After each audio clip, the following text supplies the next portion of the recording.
আমি ওলাইছোঁ যাবলৈ হোটেলৰ পৰা। ৰাতিপুৱাৰ পৰিৱেশটো চাওকচোন কিমান ধুনীয়া হৈ আছে।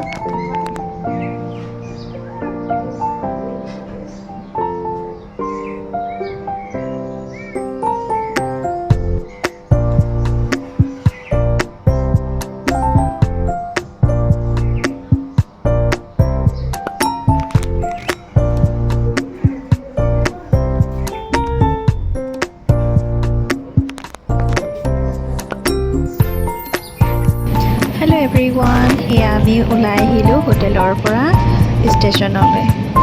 আমি এতিয়া গুৱাহাটীৰ পৰা যোৰহাটলৈ যাম। এয়া হোটেলৰ পৰা আমি চেক আউট কৰিছোঁ।